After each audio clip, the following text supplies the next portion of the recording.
kolaboratif, kooperatif, dan berbasis proyek dan berbasis masalah ya. Nah ini setiap mata kuliah itu boleh menggunakan satu atau gabungan dari proses pembelajaran ini ya. Jadi jangan kalau SMA dulu kan sistemnya ada diskusi nggak ya? Ada ya? Ada ya. Kemudian metodenya kebanyakan ceramah ya.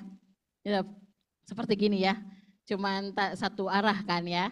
Nah, kalau misalnya nanti bisa jadi dalam bentuk diskusi atau berbasis proyek ya. Khususnya anak MI itu proyek juga ya. Kemudian akuntansi, humas itu banyak proyek juga ya. Kemudian administrasi apalagi nanti bisa jadi di luar nanti ya. Oke, next. Ya. Selanjutnya. Nah, ini beban belajar. Kalau kemarin bilang SKS, apa sih SKS gitu ya? Ya, kadang-kadang apa sih Bu SKS gitu ya? Misalnya 100 menit atau 200 menit gitu ya, SKS. Nah, SKS ini kalian bisa baca ya nanti di sini ya. Sistem kredit adalah suatu sistem penyelenggaraan pendidikan yang membebankan studi pada mahasiswa atau beban kerja tenaga pengajar, beban penyelenggaraan program pendidik dinyatakan dalam satuan kredit. Nah, nilai 1 SKS ini nah bisa 50 menit ini, nah kayak misalnya perkuliahan. Nah, perkuliahan 50 menit ini tatap muka ya. Kita ngasih materi, kemudian nah bisa jadi nanti yang 50 menitnya lagi bisa dalam bentuk diskusi atau dalam bentuk metode project ya, keluar nanti bisa jadi ya. Nah bisa jadi nanti selama 60 menit ini ada kegiatan mandiri ya. Oke. Nah ini kalau yang mandiri ini bisa dalam bentuk nanti bisa di perpustakaan membaca buku-buku ya. Ini nanti ada kok harus ada resumenya ya. Harus ada resume ini. Nanti dinilai. Oke, nah maksud Ibu perhatikan saja, tidak perlu mencatat, catat yang penting-pentingnya saja ya. Nggak perlu semuanya setiap slide langsung tulis semuanya. Kalian nanti nggak fokus gitu ya. Lebih enaknya sih ya dengarkan apa yang saya ini boleh beli catat ya. Oke, lanjut. Nah, ini sistem penilaian dan ujian ya. Nih, Neng nggak kelihatan ya Neng? Mundur nggak kelihatan ya? Kelihatan, oh. Oke, nah ini ada interval nilainya ya. Interval nilainya. Nah, yang nilainya A itu bobotnya berapa sih? Nah, ini ada 90 sampai 100 itu nilainya A. Atau dalam bobotnya 4,0 itu disebut sangat baik ya. Nah, ini kalau sudah A, udah lulus dong, tidak bisa diperbaiki ya. Nah, kemudian 85 itu A-, kemudian 80 itu B+, kemudian di sini sudah ada. Nah, untuk nilai C, nah ini yang bisa dilulus tapi bisa diperbaiki tetapi tidak wajib. Nah ini nilai sistem penilaian di Politeknik LP3I. Tapi kalau di kita sih dosennya baik-baik, nilainya bagus ya Kak ya? Bagus ya nilainya ya kemarin ya? Baik-baik dosennya, gak sampai sejahat sampai C gitu, sampai D gitu ya. Kecuali memang yang kebangetan yang gak pernah masuk kuliah ya. Nah, ini ada sistem penilaian kalau misalnya untuk menghitung indeks prestasi gimana sih Bu gitu ya. Nah, indeks prestasi ini nanti coba lanjut Kang setelah ini. Nah, ini yang ini untuk menghitung misalkan mata kuliahnya. Misalkan mata kuliah bahasa Indonesia presensinya 100% ya. Nah ini, aduh maaf ya, ini sebenarnya 100 kali 15%, bukan 5%, maaf ya. Itu harusnya 100 kali 15%. Totalnya itu 100% ya, harusnya 15 di situ ya harusnya. Kemudian formatifnya misalnya itu bukan B min kayaknya, itu jadi B ya. Karena itu ada 15 harusnya, 100 kali 15%. Itu total untuk menghitung nilainya. Oke, lanjut. Nah ini komponen penilaiannya tadi salah ya, maaf ya. Yang kehadiran itu presensinya itu 15%, bukan 5%. Ya. Kemudian sikap atau formatif, itu kalau formatif itu masuknya ke sikap ya. Atau bisa jadi kuis itu juga masuknya ke sikap itu sebanyak 15%. Nah kemudian tugasnya itu 20%, UTS UAS, UTS-nya 20%, UAS-nya 30%. Nah, kalau yang dinyatakan lulus itu seperti apa sih Bu gitu ya? Kalau lulus nilainya apa? Tadi yang sudah disampaikan nilainya. Nilainya apa kalau udah lulus? A, terus C. Oke, A, B, C ya. Itu dinyatakan lulus. Nah, kalau misalkan ada yang belum lengkap, jadi nanti kalian pastikan nilai-nilai yang kalian setelah ujian, pastikan nilai-nilainya sudah lengkap semua. Ya, presensinya, tugasnya, formatifnya, UTS-nya, UAS-nya. Nah di situ di si akad kalian sudah lihat ya, presensinya berapa sih Bu gitu ya. Nanti kita dilihat. Pertemuan pertama, pertemuan kedua pastikan itu terisi. Jangan sampai dosen lupa mengisi presensi. Karena itu hak Anda untuk mengetahui Anda hadir atau tidak. Ya. Nah, kalau yang belum lengkap berarti itu harus segera dilengkapi. Kemudian, kalau misalkan tidak dilengkapi, misalnya tugasnya kosong atau formatifnya kosong, ya, itu berubah menjadi nilai E, ya. Nah, kalau E ini berarti gagal suatu mata kuliah ya. Nah, ini boleh diperbaiki selama ya. Satu di situ bagi mahasiswa yang memiliki nilai E harus melakukan perbaikan nilai ya. Nah, perbaikan nilai ini nanti bisa si akad nanti diajukan ya. Kemudian, nah ini apabila nilai itu kan nanti muncul setelah kalian UAS ya, setelah UAS. Kemudian setelah 2 minggu ternyata nilainya misalkan belum kalian perbaiki, nilainya masih E ya. Nah itu harus kalian, kalau misalnya dalam 2 minggu itu setelah pembagian KHS kalian tidak diperbaiki, maka nilainya harus nilainya menjadi tetap E dan ikut semester pendek ya. Jadi kalau nilai E itu sudah tidak dianggap tidak lulus berarti mengulang mata kuliah kembali ya. Nah itu nanti pelaksanaannya kalau misalnya nilainya E itu di bulan Juli sampai Agustus ya. Itu di semester pendeknya. Oke, next. Oh ya, mengenai kehadiran. Kemarin ada yang bertanya pasti, kok Bu kehadiran saya T? Ya, kenapa T? Nah, gitu ya. Nanti pasti kalian nanti di presensinya ada T atau H ya. Nah, kalau T itu berarti tunggakan. Ya. Tunggakan T apa Bu ya gitu ya. Tunggakan itu berarti kalian belum melaksanakan apa kewajiban per bulannya. Ya. Nah, kalau misalnya kewajiban per bulannya kalian belum ditunaikan maka menjadi T. Nah, nilainya jadi gimana Bu kalau misalnya T?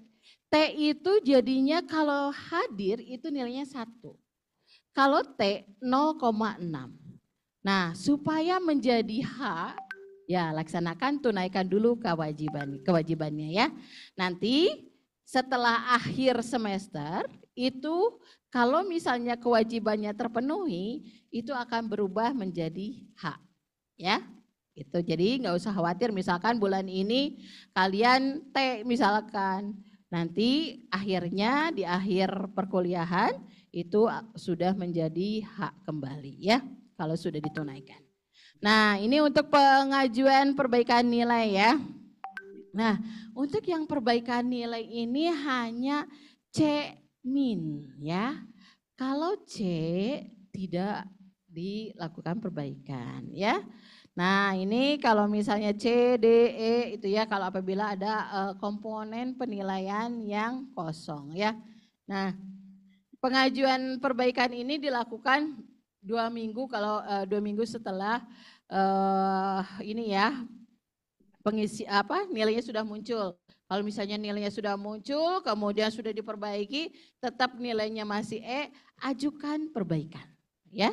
Ajukan perbaikan di si akad. Kemudian untuk pelaksanaannya seperti apa sih Bu ya, gitu ya. Nah, setelah kalian mengajukan perbaikan, nanti oleh bagian akademik dijadwalkan untuk perbaikannya. Jadi bisa kapan saja di situ tanggal-tanggalnya. Pastikan kalian lihat di siakad.plb.ac.id ya. Nah, sampai sini ada yang mau ditanyakan? Belum ya? Masih ngantuk ya? Oke, lanjut. Ya. Oke. Nah, ini status aktif ya, status mahasiswa. Ada yang namanya aktif, non aktif, mengundurkan diri, cuti gitu ya. Nah, apa sih yang dikatakan aktif gitu ya? Aktif ini kalau sudah mengisi KRS dan melaksanakan PBM. Kalau misalnya saya kan aktif Bu, masuk terus ke kampus gitu. Tapi tidak isi KRS, ya itu bukan aktif namanya. Nanti akan dianggap non-aktif karena tidak mengisi KRS dan tidak ada aktivitas proses belajar mengajar. Nah ini sebenarnya nanti kalian akan dilaporkan ke PDDikti. Pastikan nama, kemudian tempat tanggal lahirnya, kemudian jenis kelaminnya, pastikan sesuai ya. Kalian bisa lihat nanti di PDDikti, nama saya sudah terdaftar atau belum? Ya, nanti bisa dicek. Nanti kalau misalnya, kok Bu tiba-tiba saya nonaktif gitu ya, karena mungkin kalian telat untuk isi KRS. Nah, pastikan pengisian KRS itu tepat waktu. Jangan lewat dari tanggal yang sudah ditentukan. Misalkan untuk pengisian KRS di bulan semester ganjil ini di bulan Agustus. Ternyata kalian isi KRS-nya misalkan di bulan Oktober atau bulan November. Nah itu saya khawatir tidak terlaporkan. Jadi nanti mahasiswanya jadi nonaktif ya. Nah kalau mengundurkan diri seperti apa sih gitu ya. Nah kalau mengundurkan diri berarti kan tidak melunasi biaya pendidikan juga sama ya. Mahasiswanya habis cuti ya, habis masa cuti tapi tidak melakukan lanjut studinya ya. Kemudian terkena sanksi akademik ya atau mengundurkan diri atas permintaan sendiri. Kemudian tidak mengisi KRS selama 2 semester berturut-turut. Jadi misalkan hari semester 1 isi KRS, semester 2 dengan 3 tidak isi KRS, itu dianggap mengundurkan diri ya. Nah, kemudian cuti akademik. Cuti akademik boleh dilakukan kalau misalkan memang semester itu kalian sakit ya. Ya, ada nggak ya suaranya? Kalau semester ini sakit, jadi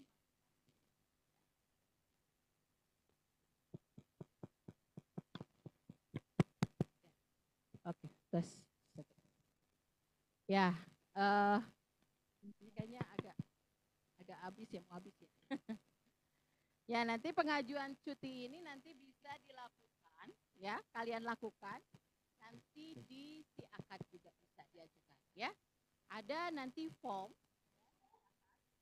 itu form cuti akademik ya. Di situ boleh selambat-lambatnya 2 minggu sebelum perkuliahan dimulai ya. Jadi kalau misalkan pengisian KRS-nya dimulai perkuliahannya itu bulan September ya. Nah di bulan September ini nanti kalian, nanti di bulan September misalkan kalian mengajukan cuti boleh 2 minggu sebelum pelaksanaan perkuliahan ya. Oke, next Kang.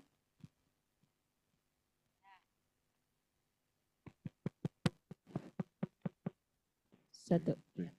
Nah, kalian ada yang mau pindah prodi enggak ya? Udah tetap kan? Jangan sampai nanti di tengah jalan kalian pindah prodi ya.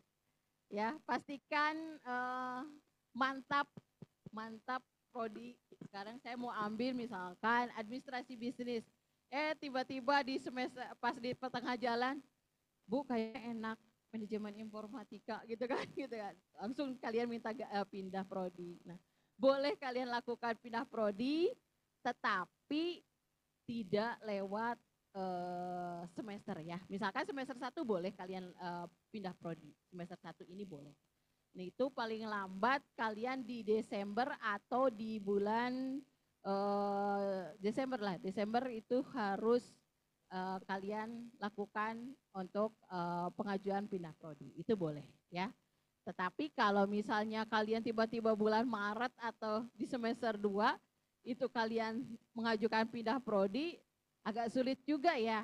Bukan boleh, silakan saja pindah prodi, tetapi kalian akan lebih lama lagi nanti. Gitu misalkan kalian harusnya lulusnya 3 tahun nih, jadi 3,5 tahun karena ada mata kuliah yang tertinggal. Gitu ya. Oke. Nah ini untuk pengajuannya, nah boleh diajukan di SIAKAD, ada ya di SIAKAD, ada yang udah pernah lihat? Ada yang ngajuin pernah ini belum ya? Nah nanti di situ ada permohonan pindah prodi, kemudian mengunduh form pengajuan pindah prodi ya, kemudian nanti konsultasi dengan pembimbing akademiknya, kemudian tanda tangan kaprodinya ya, kemudian setelah kaprodi, kemudian wadir langsung ke saya ya, ke bagian akademik untuk diajukan perubahan NIM ya. Karena yang namanya pindah prodi berarti merubah NIM juga ya. Nah, untuk konversinya seperti apa sih Bu ya? Gitu ya. Kalau untuk semester 1 itu mata kuliahnya sama ya. Jadi enggak masalah ya. Jadi dikonversi semua mata kuliah. Tetapi kalau udah semester 2 itu tidak bisa konversi semua mata kuliahnya. Hanya mata kuliah umum ya. Oke, next. Nah ini ada kode etiknya ya. Males ya bacanya. Terlalu banyak ya kode etiknya ya. Nah ini kode etiknya, kode etik mahasiswa. Beriman dan bertakwa kepada Tuhan Yang Maha Esa, pasti ya. Kemudian setia dan taat pada Pancasila dan undang-undang. Nanti ini bisa dibaca di buku panduan ya. Nanti ada yang sudah lihat panduan akademik di SIAKAD? Belum juga ya. Jadi dilihatnya hanya presensi, kemudian nilai ya, kemudian hanya jadwal, hanya itu saja ya, gak pernah ngotak-ngatik yang lain ya. Hanya yang penting-penting aja gitu ya. Nah, nanti dibaca ya. Oke, next ini etika mahasiswa, etika pergaulan ya. Mengembangkan semangat kekeluargaan ya, tidak membedakan latar belakang ekonomi, suku, agama, ras, dan golongan ya. Kemudian mengembangkan kepekaan sosial, kesetiakawanan, solidaritas antar sesama. Kemudian mengembangkan sikap sopan santun dan berperilaku dan berpikir ya. Nah ini tidak melakukan pergaulan yang melanggar norma kesusilaan di tempat umum dan tidak mengadu domba ya. Oke, next. Nah ini untuk tata krama berpenampilan ya. Untuk hari Senin dan Kamis itu bajunya biru, kemudian biru dongker ya, dalamannya putih, Kemudian ya pakai rok ya, untuk perempuan rok panjang ya, untuk laki-laki celana panjang. Jadi jangan sampai pakai celana panjang ya perempuan ya. Laki-laki pokoknya perempuan itu mau menggunakan rok panjang ya. Kemudian peraturan untuk yang Selasa Rabu itu office wear ya. Jumatnya pakaian muslim atau batik. Nah, untuk aturan rambutnya prianya pendek ya, tidak panjang. Saya suka negur ya kalau yang berambut panjang ya. Jadi suka saya toel ya kalau untuk yang berambut panjang. Begitu juga untuk wanita ya, wanita rambutnya nggak boleh dicat ya, laki-laki juga nggak boleh dicat ya. Karena kenapa sih Bu nggak boleh dicat ya? Karena kita kan konsepnya langsung dapat kerja ya. Jadi memang dibuat disiplin supaya berpenampilan rapi ya. Oke. Next. Nah, udah kemarin sudah saya sampaikan ya ini ya. Nah, bagaimana sih si akad ya? Nah, ini kalian bisa mengakses si akad.plb.ac.id. Nah, ini nanti masukkan user, kemudian passwordnya. Passwordnya itu biasanya untuk sementara NIM dulu ya passwordnya. Tetapi kalian harus ya wajib mengganti passwordnya ya. Jangan sampai nggak diganti ya, harus diganti ya. Nah, kenapa sih harus diganti? Demi keselamatan kalian ya. Kalau misalkan ini karena berhubungan nanti pas ujian UAS ya. Nah, UTS, UAS. Nah, kalau misalnya tidak diganti, ada teman yang jahil, diambil atau diganti jawabannya. Nah, itu kan jadi masalah nantinya ya. Jadi wajib diganti ya passwordnya. Oke, next. Nah, ini next langsung user dan password. Kemudian lanjut Kang. Ini jangan lupa biodata ya, lengkapi. Pastikan namanya benar ya, yang di entry ya. Kemarin sudah kemarin baru sebagian ya yang Ibu sampaikan ya pas kita sosialisasi si akad ya. Nah, ini nanti kalian klik nanti di biodata, di situ ada nama, kemudian nick ya. Pastikan nicknya sesuai ya. Kemudian tempat tanggal lahir, alamat, terus kota, kemudian nanti di situ ada dosen pembimbing akademik kalian ya. Next. Nah, ini nanti di akademik pasti kalian pasti buka ini tiap saat ya. Ada jadwal, ada kehadiran, ada nilai. Nah, nanti itu ada perbaikan nilai UTS UAS. Yang paling pasti kalian harus lakukan adalah di kehadiran ya. Terus buka kehadiran ya. Pastikan kalian sesuai dengan kehadirannya. Kalau misalnya hari pertemuan ke-1 hadir, cek hadir atau tidak. Ya. Kemudian next. Nah, ini untuk KRS ya sudah pada tahu ya. Kecuali kalau misalnya ada yang beberapa yang memang diisikan oleh pembimbing akademiknya bisa juga ya. Oke. Lanjut. Ini kalau melihat nilai ya. Kalau mau lihat nilai boleh tinggal dipilih saja semesternya ya. Semester berapa yang mau dipilih. Kalau misalnya kalian masih semester 1 ya semester 1 yang dipilih. Tetapi kalau sudah sampai semester 6, kalian boleh sampai semester 6 atau langsung bisa di print data prestasinya.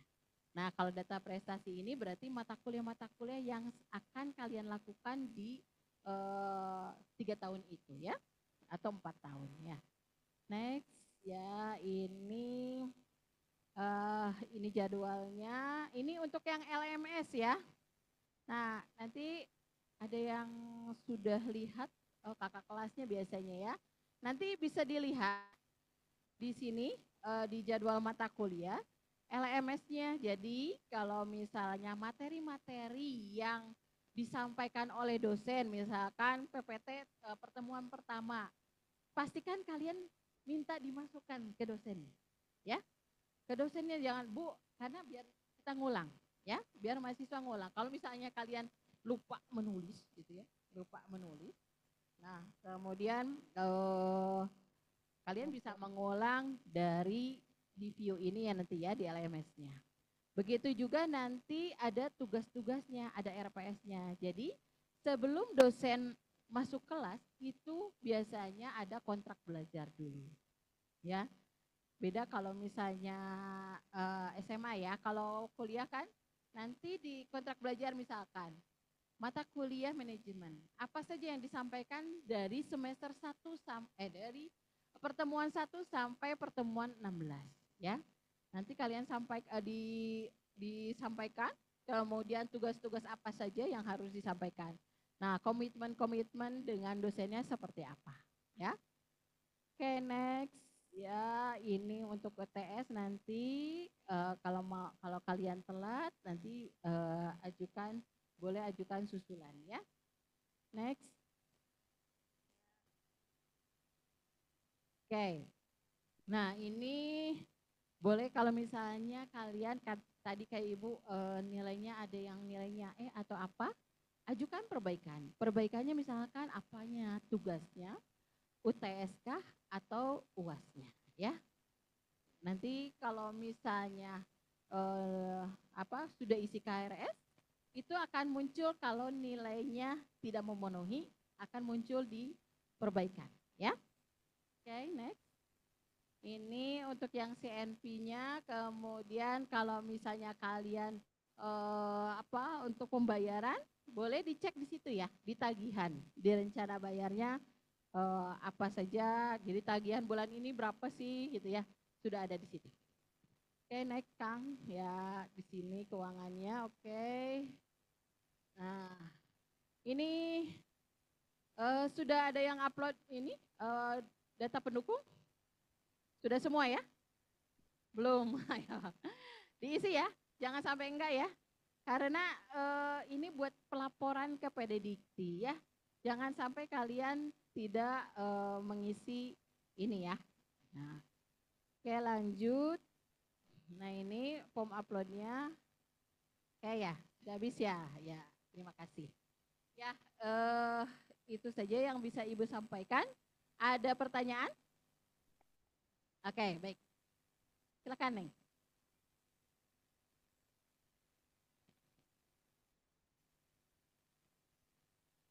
Salam.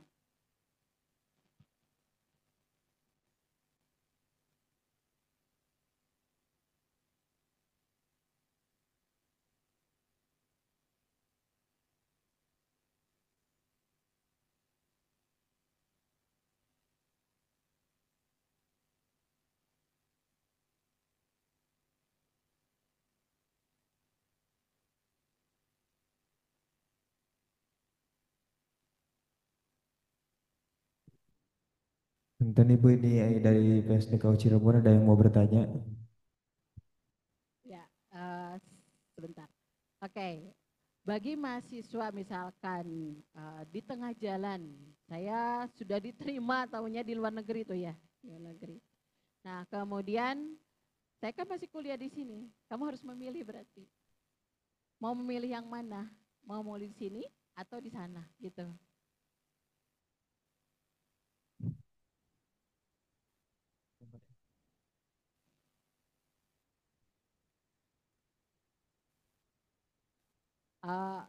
Tapi sudah kuliah di Oxford. Sudah di kuliah di Oxford. Ya, kalau misalnya kalian kalau memang masih bisa lanjutkan saja. Ya. Ya, berarti ada dua kalian ya. Di Oxford juga online. Online atau misalnya kalau